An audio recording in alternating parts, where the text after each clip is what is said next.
저는 가장 큰 문제가 어떻게 보면 개인의 문제도 있지만 사회 안전망 미비에도 있다고 생각합니다. 네. 그 노인 문제가 사실은 그 이 고령화 문제가 어떻게 보면 유럽 이런 데는 상대적으로 예를 들면 천천히 좀 되었기 때문에 진행된 만큼 사회 안전망이 어느 정도 됐는데 네. 우리나라 같은 경우는 노인 문제를 해결할 수 있는 복지제도, 다시 말하면 국민연금, 기초연금, 국민기초생활보장제도 이런 공적 연금 제도가 있는데 네. 어떻게 보면 국민연금은 가입률이 낮았고 60대 이상으로 보면 네. 그리고 또 그 당시에는 가입률이 낮다 보니까 지금 현재 받는 그 매달 받는 연금도 낮고 네. 그리고 또 기초연금은 25만 원이라 그러지만 그 상당히 좀 부족하고 앞으로 이제 노인들이 곧 닥칠 그런 사람들을 위해서 국가에서 네. 해야 될 게 이제 연금 제도를 우선 개혁해야 될 것 같고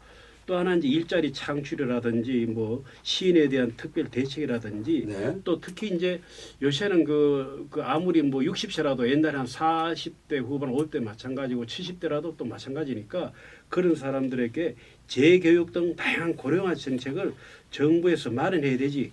그렇게 하지 않으면은 이게 고령화 사회 이것도 지난번 저출산까지 국가적인 네. 재앙으로 닥쳐올 것 같습니다. 네. 노인 일자리를 아까 강덕규 부지사님께서 네. 말씀하셨던 것처럼 뭐 30만 원, 50만 원 이렇게 받아간다고 하셨는데 보통 이제 이거를 30만 원 일자리라고 부르기도 하잖아요.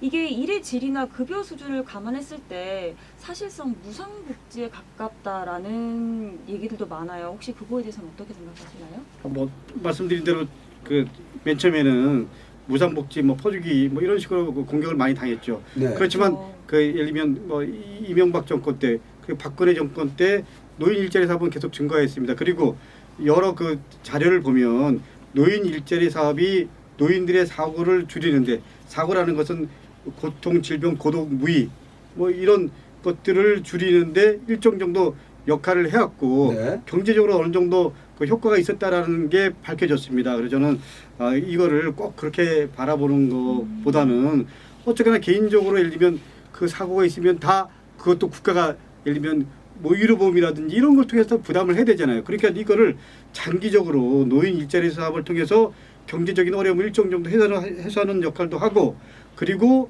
사회적 역할 부여로 해서 심리적 어려움을 겪는 노인들에게 일정 정도 좀 힘이 된다. 네네. 이렇게 생각을 하면 사실은 복지와 투자가 선순환되는 거다.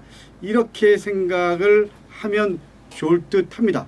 저는 뭐 보기 따라서 그게 퍼주기식일 수도 있고 어떤 네. 면에서 또 그 비록 금액은 뭐 한 26만 30만 정도밖에 안 되지만은 네. 그 받는 노인들 입장에서는 눈에 보이지 않는 효과가 상당히 있다. 예를 들면은 자긍심이라든지 또 건강 문제라든지 또 경제적인 어떤 조그만 보탬이라든지 그러니까 어떤 뭐 그 내용을 모르고 하면 그렇게 할 수 있지만은 그 안에는 장점도 있지, 참 단점도 있지만 장점도 충분히 있을 수 있다. 저는 그렇게 보고 있고 또 하나 이제 그 문제가 세대 간 갈등인데, 그러니까 그 노인 일자리들이 청년 일자리를 뺏는 것이 아닌가. 그런데 현재 우리 64만 개 일자리 중에 대부분 70%가 네. 단기성 그런 공공 일자리는 안전이라든지 보건 복지 등 공공 영역을 중심으로 하고 또 단기성 그런 일자리다 보니까 이런 네. 것은 청년들의 그 소위 말하는 좋은 일자리는 아니다. 그렇기 때문에 네. 그런 것을 뺏는 것은 아니고 나름대로 이런 장단점이 있다. 저는 그렇게 보고 있습니다. 네.